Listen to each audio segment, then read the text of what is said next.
Welcome to Wrestling News Now Raw Review, and this is the Raw Review for March 16th, 2015. That's right, 3/16, and that's the 2015 3/16 episode.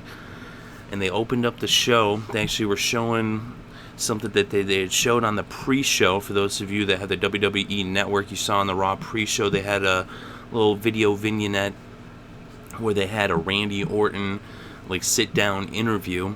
And in the sit-down interview, Randy Orton said that the first thing he's going to do when he gets to Raw is he's going to spit in Seth Rollins' face and challenge him to a match at WrestleMania 31. So they had the credits roll, and then they opened up with Seth Rollins in the ring with the Authority. Not with Triple H and Stephanie, but with Big Show, Kane, and J&J Security. So Rollins accepted Orton's WrestleMania 31 challenge on the condition that Randy Orton face him in the main event on Raw later in the evening. So then Orton made his way out to the stage to the top of the ramp, and he accepted the challenge.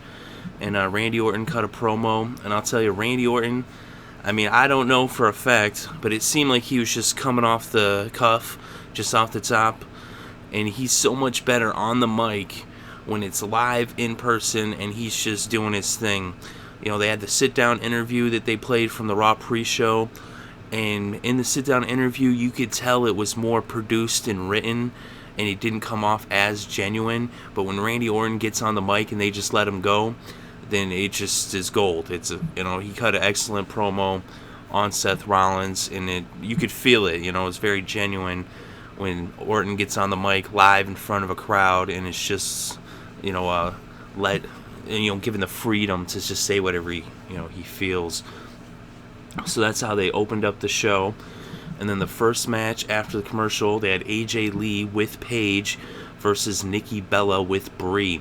And this is somewhat of a preview of the match coming up at WrestleMania 31, which will have AJ Lee and Paige tag teaming up against the Bella Twins. And that's pretty much how they do, on the road to WrestleMania, on the road to any pay-per-view. Leading up to it, usually they're going to have those matches kind of setting things up for the eventual, big match on the pay-per-view. And in this case, at WrestleMania 31, the biggest event in sports entertainment of the year. It's the Super Bowl of wrestling. It's right up there, as big as the Super Bowl. You could almost argue it's bigger than the Super Bowl. But anyway, so with this match, it was a pretty good match. It actually, it went through a commercial break. Not necessarily a big fan of that, but at the same time, what are you going to do? You kind of have to have matches go through the commercial break unless you're going to, just have quick matches. And as it is, with the WWE app, you can watch the match as it continues on the app during the commercial on the USA Network. So if you have the app, you don't really miss anything. It was a good fight. I thought, AJ and Nikki both showing off their skills in the ring. AJ Lee is one of the better performers in the Diva division for sure. She is quite the in-ring acumen. Just lots of moves that she knows, and she just works really well in the ring. And actually, you got to give some props to Nikki because it takes two to tango. And in the ring together, they look really good, both Nikki and AJ. Of course, like I said, AJ, I would give her more of the credit for being more skilled, but Nikki has definitely come a long way in the last couple years. And hey, she's not the Divas champion for nothing. Although, I'd like to see them put it on AJ, or maybe even give Natalya a shot at it. But we also got some really good Divas coming up through NXT with Charlotte, Flair, and Sasha Banks. They'll eventually be making their way up to the main roster. But as for this match, what ended up happening between AJ Lee and Nikki was that Paige and Brie ended up getting into it outside the ring. That distracted AJ, and Nikki was able to capitalize on that distraction, and she used the opening to set up AJ for the rack attack. She hit her with it, and then she got the pin for the win. So Nikki Bella was victorious over AJ Lee. And that, set up further animosity towards their match at WrestleMania 31. And you also have to wonder, is there also some tension between AJ Lee and Paige? As we know, they used to feud in the past for that very title that Nikki Bella currently holds. But they will be tag team partners at WrestleMania 31, so we'll just have to wait and see how that all plays out. So now after this match, they ended up having a promo backstage, Kane and Big Show, and they were talking about Randy Orton versus Seth Rollins later on. And Big Show and Kane's, they're both at odds, and then it looks like the Authority was kind of like falling apart. Rollins came out, backstage there. He interrupted Big Show and Kane, and he started calling him stupid, and he started insulting him. Kane then told Rollins that he was a brat, and he said he enjoyed seeing Randy Orton beat Seth Rollins up last week on the March 9th edition of Raw, and he said he will not be at ringside for Seth Rollins in the match versus Randy Orton, and Big Show walked off as well. So it looked like Rollins had lost his two big men, his two giants, and they weren't going to be in his corner, those two behemoths, those two monsters, those two mastodons. So they, seem to have some tensions there with the Authority. So next we had Ryback versus The Miz, and Ryback ended up winning with a meat hook clothesline into the shell shock, and then Miz ended up attacking Mizdow after the match. So Miz, it said that if he didn't win, Mizdow would be fired, and then he lost the match to Ryback, and then he just started beating the crap out of him right there in the ring in front of everybody, just putting a beating on Mizdow, which looks like they're setting up for something to happen in that Andre the Giant Memorial Battle Royal at WrestleMania 31. It's something that's been building for a long time, the tension between The Miz and Mizdow. It's definitely, the Mizdow is really, this is his breakout moment. The fans are behind him. Everybody hates Miz. And so we'll see how that plays out. Hopefully, WrestleMania, Mizdow will finally fight back for himself. We saw a little glimpse of it last week when he was Wizdow with Wiz Khalifa. But then we see in the aftermath, Miz then not taking that too lightly, beat him up here on Raw. And so we'll see what happens next week, and then at WrestleMania in the Battle Royal, how that all will play out. So then we had the Cena versus Rusev contract signing. And so Cena comes out, and I'll tell you, Cena is one of the best on the mic in the business. There's a reason why he's been the top star at the WWE for over a decade now. And that's because of his excellent mic work and his hard work ethic all around. The guy cuts an excellent promo, and he also is excellent in the ring. And so he was just going off, and I'll tell you, Cena cutting a patriotic promo, it doesn't really get much better than that for Cena. Cena is definitely somebody who is very patriotic, and so it was very natural for him, and he just did an excellent job cutting that promo on Rusev. I like Rusev. He's a great heel character. I like the character of Rusev, It makes definitely for a lot of great tension between him and the rest of the roster, having this dominant heel. And we saw at Fastlane that he was able to put Cena out, that he made him pass out from the pain, and that Cena didn't tap out, but Rusev won the match in a pretty brutal fashion. But now Cena is on the warpath. He's unleashed his ruthless aggression. He's back to the ruthless aggression Cena from so long ago, and he's really, pulling out all the bags out of, all the tricks out of his bag, pulling out all the stops. But then Rusev ended up coming out with his lawyer, quote unquote. JBL was burying the guy, saying that he was parking cars earlier in the day and just trashing his Russian accent.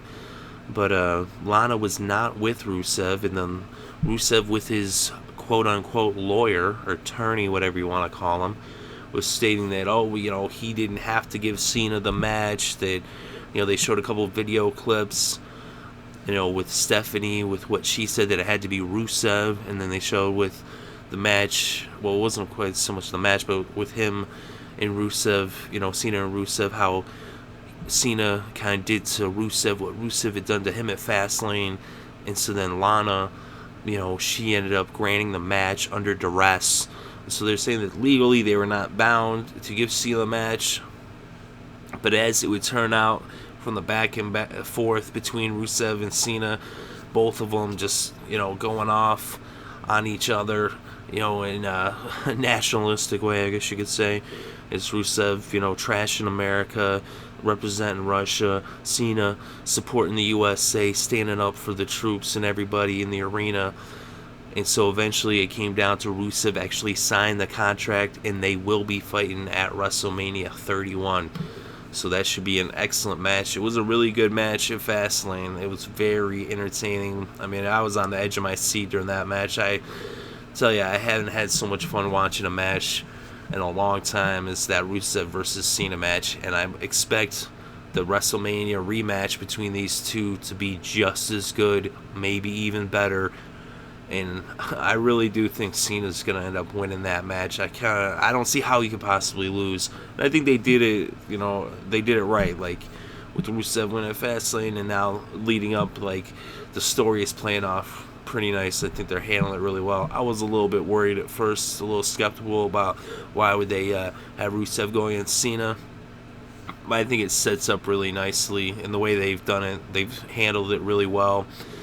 And, it's going to give a nice WrestleMania moment where Cena, should beat Rusev at WrestleMania. But that won't be the end, though, because then they'll be coming back for another match. So that'll be interesting to see how that all plays off. Or will, something else happen? Who knows? Only time will tell. We'll have to wait and see with that one. But definitely very intrigued and very interested. And, I'm definitely, invested in that storyline. So now we had New Day versus Cesaro and Kid. And New Day came out, and Big E, he was hyped. He was in the ring just going crazy. And then we had Cesaro and Kid come out, and they cut a little promo and a picture-in-picture on the New Day. Pretty funny stuff. Cesaro and Kid are both very talented. It's good to see them as a tag team. Good to see them with the belts. And of course, Natty, she's got to be my favorite manager. She's definitely the one with the most wrestling talent, as far as managers go. And it's slim pickings for managers these days, but I actually am a big fan of Natalya Neidhart. Would like to actually see her doing more in the Divas division, but even still, as long as she, getting to see her some there with Tyson and Cesaro, it's always good too. But Los Matadors came out to ringside during the match, and they would end up interfering. Earlier in the week, we had found out through WWE.com that Jey Uso was injured. I believe it's his shoulder, so it looks like he's not going to be able to compete at WrestleMania 31. Sad to hear that, and I hope he gets well soon. And so now it looks like Los Matadors are going to be injected into the tag team turmoil, if they weren't already, and somewhat taking the Usos' place, even though I think they were already kind of in the mix. But with the whole tag team turmoil thing, it kind of, opens it up to where, even with the Usos being gone, it's still, that program can go on, although it would have been nice to see the Usos regain the tag team championships at WrestleMania 31, the night after, Rikishi got, elected in the Hall of Fame. But even still, it should be, something good to watch. Cesaro ended up, getting the pin pretty quick on New Day. But then after the match, there was, some scrimmage. You had Los Matadors fighting with New Day. And then ended up getting back in the ring. And Cesaro and then El Torito ended up actually giving Cesaro a Hurricane Rana through the ropes. And that's how everything came to a close with Los Matadors in the ring, with Cesaro and Kid retreating. So we'll see how that all plays out. It was a little bit of, comical, relief right there. Comic relief with the Cesaro and Kid and Torito. So after that, we had another backstage promo with the Authority, but it was Rollins and J&J Security. And Noble ended up quitting on Rollins. He told Rollins, "I quit," as Rollins was about to fire him. And then Mercury ended up walking out with him. as silently, but he did walk out with him. So now, at this point in the evening, it looked like Seth Rollins was going to be on his own to face Randy Orton, the Apex Predator, the Viper, in the main event of Raw, as a preview for their match at WrestleMania 31. So now we had Brock Lesnar in a pre-taped promo. They had a little video vignette with Brock Lesnar. He was sitting there and, just fully confident, talking about how he's going to end up beating Roman Reigns at WrestleMania 31. And either way, he said whether he returns to WWE or if he leaves, he's leaving WrestleMania with the belt one way or another, whether he returns the next day on Raw or if he's gone for good. And so he did that pre-tape promo there. I thought it was pretty good. They then had Big Show versus Rowan, and Big Show attacked Eric Rowan before he even entered the ring and before the bell had rung, and he just destroyed him. He gave him the knockout punch, and then he ended up walking off. Of course, that was after he dropped an elbow from the middle rope. So the big man with some aerial tactics dropped that big elbow on Eric Rowan, and then he walked away. So KO punch, then he drops off the middle rope with the elbow, and then he just walks away, leaving Rowan just in rumbles in the freaking ring, just amongst the wreckage, the destruction, and the carnage of the Big Show. So we saw a little video vignette of Larry Zbyszko as he's going to be inducted into the Hall of Fame the night before WrestleMania 31. So I believe that rounds out the Hall of Fame class for WrestleMania 31, 2015 Hall of Fame class. And then we had in the ring an Andre the Giant Memorial Battle Royal preview. Say that 5 times fast. But we had everybody out in the ring, and Kane said he called everyone down the ring for this preview. But then Mark Henry showed up, and he entered himself into the match. And then as everybody, it was a big skirmish, and they were just fighting, fists and elbows and knees and drop kicks just flying everywhere, and bodies flying over the rope. And it ended up coming down to Kane versus Mark Henry. It looked like they were the last two, as they had a standoff in the ring. But then here comes Curtis Axel. Axelmania shows up. But then Mark Henry tosses him over the rope. And then he tossed Kane over the top rope. So Mark Henry, looking strong, going into that Andre the Giant Battle Royal, the Memorial Battle Royal. And of course, Axel, they said he's still in the Rumble, even though he got tossed over the ring on Raw. That's not the Rumble rope. So then we had Paul Heyman do an in-ring promo. And Paul Heyman, he's one of the best. I mean, this guy's amazing on the mic. Always been a big, huge Paul Heyman fan from, the inception of ECW when I was a little tiny tyke all the way till now. Paul Heyman just gets better and better and better. He cuts the best, promos, especially from a manager point of view. He's definitely the cream of the crop when it comes to managed talent. And I mean, he's much more than that, but that's the role he's in right now. Of course, he does a lot of stuff behind the scenes as well, but great promo by Heyman. I'll tell you, if you're not fired up for that match after listening to Heyman talk about it, I don't know what will get you fired up for WrestleMania. I mean, it sends, shivers down your spine when you hear Paul Heyman cut a promo. It gives you goosebumps. It was a really good job by Heyman. And then, of course, they cut his mic off as they have been doing, time and time again. And then his mic came back on, and Heyman ended up actually insulting Roman Reigns' father. And so that was enough to get Roman Reigns to come out to ringside. Roman came up, got in Heyman's face, ended up grabbing the mic, and he actually was debuting a new look for the first time in WWE. We'd seen him in his Shield garb throughout his whole tenure so far. And it's not quite a tenure, but in his stint, or whatever you want to call it, the last couple years as he was with the Shield. And now since the Shield is broken up, he's still kept that Shield look. But finally here tonight on Raw, the 316 version of Raw for 2015, March 16th, Roman Reigns debuted at least a new shirt, so he was in his new t-shirt. It said, "I can, I will," and I think on the back it said, "Believe that." And so it was a pretty cool shirt.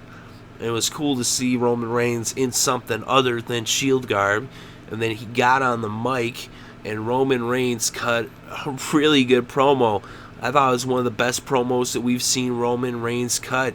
And you actually could tell, like, his confidence level is rising. And it seemed as if that they were just giving him maybe some freedom to let him just go out there and do his thing. That's how it felt. That's how it came off. If it was scripted, if that was something that was written, then even more props to Roman, because that's almost tougher to actually, portray something written in such a genuine manner. Like I said, I think he was kind of given the freedom to just go out there and just talk. They just said, hey, let's just give him a chance on the mic, see what he can do. And I thought he delivered. I think Roman Reigns, ever since Royal Rumble, has been stepping up big time. I mean, he had a lot of momentum, before this, like a year ago, but, we all saw the Royal Rumble, the way the Philly crowd reacted to him. But the thing, and even some of the people there in Iowa last night, and he wasn't afraid to mention that. He said, he's like, people don't believe, just like some of these people here in Iowa. And then he just, boom, went in on that promo. And like I said, he's rising to the occasion.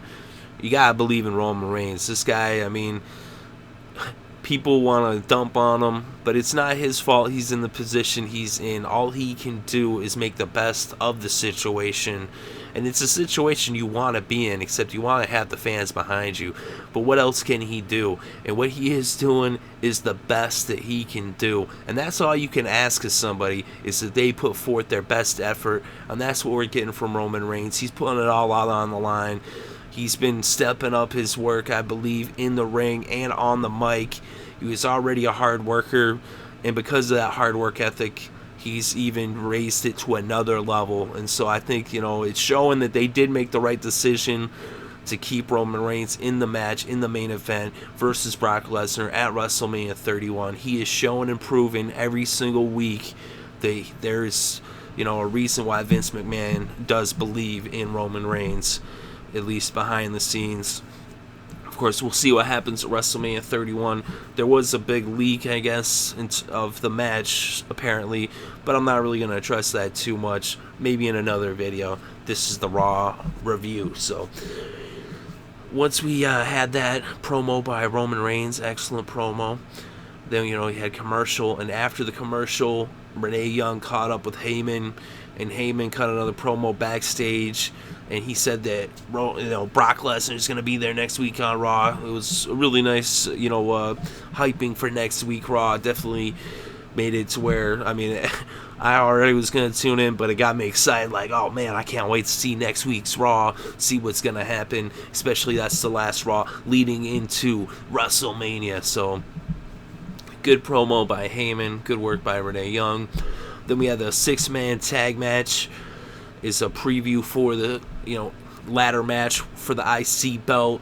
And in the 6-man tag match, we had Dolph Ziggler, Daniel Bryan, and Dean Ambrose versus Bad News Barrett, Luke Harper, and Stardust. And this was a long, epic match. It went through 2 commercial breaks, lots of action, setting up for that WrestleMania ladder match for the IC belt, as I mentioned. And they did a good job setting that up. I mean, this right here, if it's going to be a good match, and they're showing already, they're putting in this work, getting ready, showing us, little glimpses of what it's going to be at WrestleMania. And if it's anything like the match last night on Raw, it's going to be an instant classic, and definitely a very memorable WrestleMania moment when these guys get in the ring in that ladder match with the IC belt dangling above the crowd and the audience for all to see, as eventually someone will climb that ladder and get that belt. Of course, there's going to be more guys than just these 6, as you saw R-Truth was out there on commentary, and he's been, they've been doing a whole thing where he had the belt, although it's Bad News Barrett's belt, but R-Truth was carrying it around.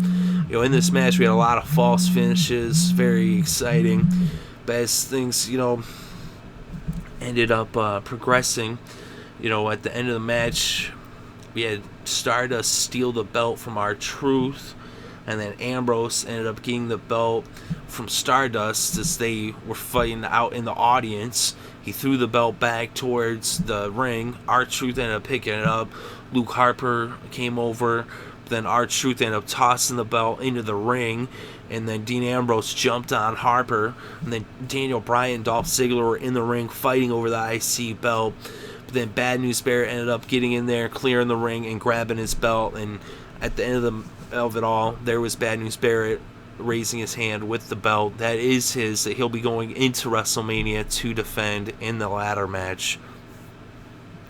So plenty of excitement there. And definitely looking forward to that ladder match. That should be definitely an epic WrestleMania moment. Whenever they have a ladder match at WrestleMania, it always delivers. And this one should as well. I mean, you got some great performers in there. I mean, Dolph Ziggler, he's one of the top guys. So is Daniel Bryan. So is Dean Ambrose. Bad News Barrett. Luke Harper. Stardust. Going to have R-Truth in there too. And I also think we might see somebody else in there as well. But it's definitely going to be epic. Not wait to see that. So then we had another backstage promo. This time it was Seth Rollins backstage with the heads of the Authority, Stephanie McMahon and Triple H. And so then Rollins was complaining to them, these guys left, da da da. And so then Steph told him, hey, you need to man up. Just because these guys aren't behind you, you got to do it yourself. It's time for you to show that you belong in our team, on the Authority. You can't always have these guys doing all the work for you. And you could see there was a lot of tension between Stephanie and Triple H and Rollins. It looked like Triple H wanted to hit Rollins with the pedigree right there backstage, but they pretty much told him to get lost.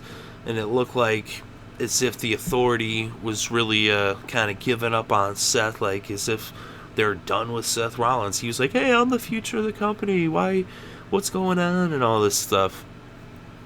But they just told him to just get lost. So then we had Bray Wyatt. And Bray Wyatt cut another promo on The Undertaker. And I'm definitely looking forward to that match. It's going to be epic. As Bray Wyatt is one of my favorite characters going today. I mean, the guy is just amazing. Amazing in-ring work. And amazing work on the mic. Best promos in the business from a superstar currently wrestling in the ring in sports entertainment. I mean, he's so good, Bray Wyatt. And so he's cut his promo. He's the new face of fear going against The Undertaker, WrestleMania 31. He said, looking forward to that. Cannot wait for that match. It's just, WrestleMania in general is going to be an awesome, awesome event. It always is. It always will be. And this one's going to deliver. They got a great card, top to bottom. And speaking of which, the main event, Randy Orton versus Seth Rollins on this Raw, is actually another match that will be at WrestleMania. And that should be a excellent match. That one's right there. Randy Orton versus Seth Rollins has the potential to be a show stealer. There's no title on the line. Seth does have that Money in the Bank. And that might come into play as well later on. But Seth Rollins versus Randy Orton, I mean, those two are such great workers. They'll be really fun to see what they do with that stage. And what they, the type of match that they're going to put on. But we're, going to get a little preview of it on Raw. And so it ended up happening in the main event. Randy Orton came out to the ring. And then Rollins shows up at the stage at the top of the ramp with the Authority, all of them in tow. Big Show, Kane, J&J, Stephanie, and Triple H. They've all got his back the whole night. They were just playing Randy Orton, giving him a false sense of security, making him believe that Seth Rollins was going to be coming out there by himself, when in fact he was coming out there with a lot of back, as he had the two big behemoths, the two monsters, Big Show and Kane, and then the two midgets, J&J, and of course Stephanie and Triple H. And so Orton then grabbed the steel chair as the Authority made its way down to the ring. They started to surround Orton, who is in the ring with them around the ring. He's got the steel chair. And then out of nowhere, here comes Sting. Sting comes out of nowhere to help Randy Orton. Sting with a baseball bat in hand. And Sting and Randy Orton fight off the Authority. Sting hit Noble with the Scorpion Death Drop. And so it was just crazy. And you had Orton and Sting right there, in the ring, fighting off the Authority as they all backed away. And the two were just left in the ring. Orton with the chair, Sting with the bat as the show went off the air. And then after the show went off the air on the WWE Network, they had a couple of minutes of extra bonus, coverage. And so on the WWE Network, after the match and after it had gone off USA, now they had Michael Cole go into the ring to talk to Orton and Sting. And so he talked to Orton, and Orton said, hey, usually I'm by myself. I don't like to have anybody helping me out. I don't like to have backup. But he said, you know what, though? That was pretty cool, of Sting. So he shook Sting's hand, and then Sting ended up getting on the mic for the first time. We haven't really heard Sting talk. They had like the video vignettes or whatever, and it didn't even sound like Sting, even though maybe it was. I don't know. It's kind of weird. It didn't exactly sound like him, but we definitely heard Stinger talk on the mic as he cut his first promo. And so Sting got on the mic, and he had a couple of choice words for Triple H, leading into WrestleMania, definitely hyping up that match for WrestleMania. And so Sting finally talked for the first time, and then Sting and Randy Orton, left the ring, and they went off the air. So definitely an epic Raw leading into WrestleMania. There's just one Raw left before WrestleMania. I think they did a great job setting up everything, and can't wait to see what happens next week. Let me know in the comment section what you thought of Raw, what you thought of the overall show, and what you thought of the individual matches. Leave any comments, and I'll do my best to respond to them. Thank you very much for listening. It's greatly appreciated. Peace.